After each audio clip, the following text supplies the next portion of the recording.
নয়না কলিতা, যাক আপোনালোকে ইমান দিনে মমতাজ বুলি ভাবি আহিছিলে। মন্দিৰৰ অচেতন অৱস্থাত আমি তাক উদ্ধাৰ কৰি হস্পিটেল লৈ গৈছোঁ। আজি পুৱা তেওঁ চেতনা কৰা গৈছে। আৰু অতীতৰ সকলো কথা তাই মনতো পেলাইছে, নিজকে নয়না বুলি চিনি পাইছে। কিন্তু এইবোৰ কেনেকৈ হ'ল? এইবোৰৰ লগত বেদান্তৰ কি সম্বন্ধ?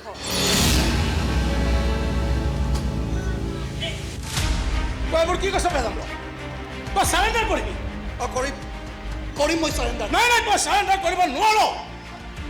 তই চাৰেণ্ডাৰ কৰিব। আৰু তই তেনেকুৱা কিবা কৰিব লাগিলে আমি সকলো ফচি যাম। আৰু চাৰেণ্ডাৰ নকৰিলে যে মই ছুইচাইড কৰিব লাগিব দেউতা। মই কাৰোবাৰ প্ৰেমিকক হত্যা কৰি দিছোঁ।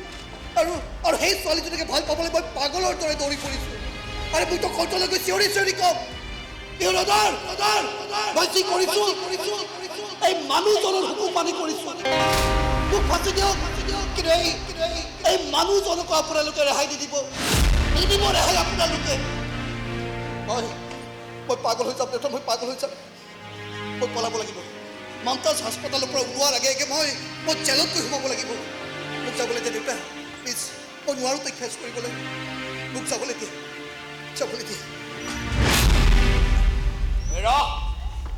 আৰু এখোজো আগুৱাই নাহিবি, নহ'লে তোক চালনি কৰি দিম। তাক যাবলৈ দে বাদল।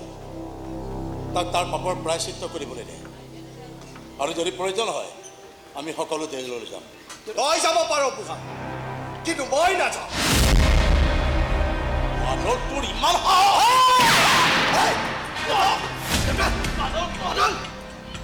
বহুত গোলামী কৰিলোঁ বছ, বহুত গোলামী কৰিলোঁ। এইবাৰ অলপ মালিক হ'বলৈ মন গৈছে। আৰু নতুন মালিকৰ জন্ম হ'ব লাগিলে পুৰণা মালিকবোৰতো মৰিবই লাগিব না।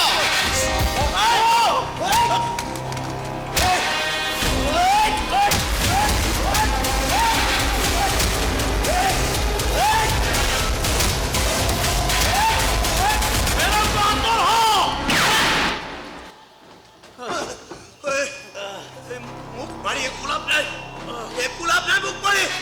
এই ছোৱালীজনীক হাস্পতালৰ পৰা উঠাই আনিবলৈ আমাৰ মানুহ হাস্পতাল পাই গৈছে। সংসাৰ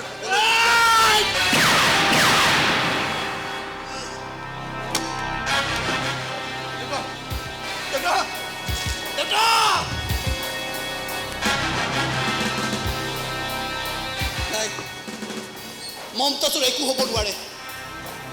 অনুৰাগে তাইক বচাবই।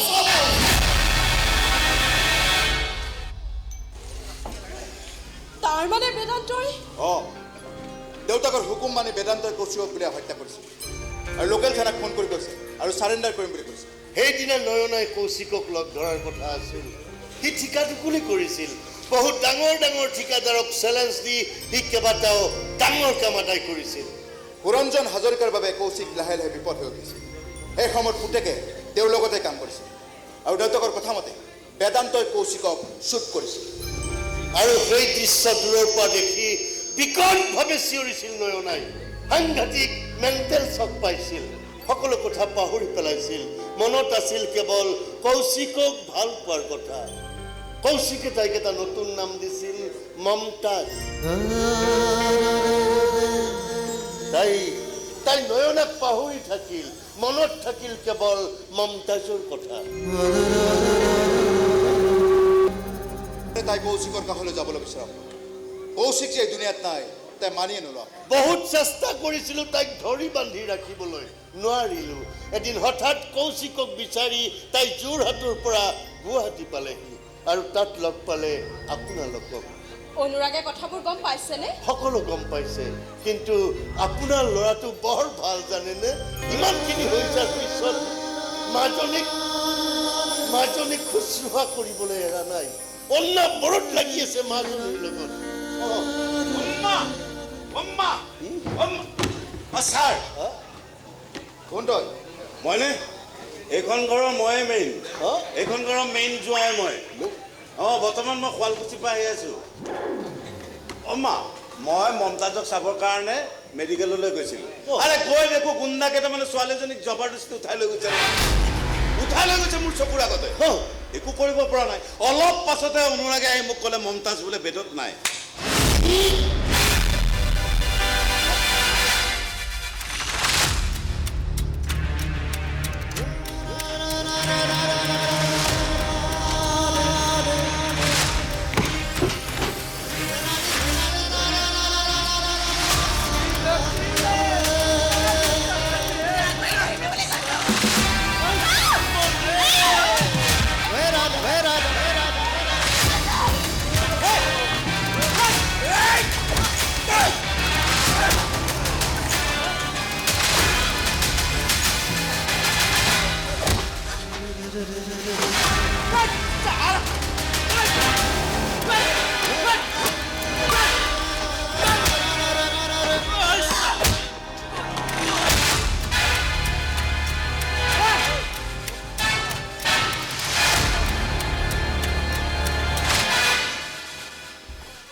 হে মমতাজ মমতাজ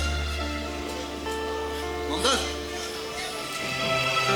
বলা তোমাৰ দৰবৰ সময় আছে অনুৰাগ তোমাৰ মনত আছেনে এবছৰৰ আগতে যে মই অতীতৰ সকলো কথা পাহৰি পেলাইছিলোঁ তেতিয়া কিন্তু মোৰ মনত আছে মমতাজৰ কথা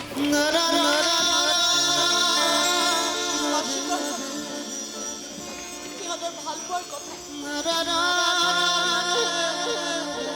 এতিয়া মই অতীতৰ বহুত কথাই পাহৰি পেলাইছিলোঁ তথাপিতো মোৰ মনত আছে মমতাজৰ কথা তোমাৰ ভাল পোৱাৰ কথা এই সঁচা সেইবোৰ কেতিয়াও পাহৰিব নোৱাৰি নহয়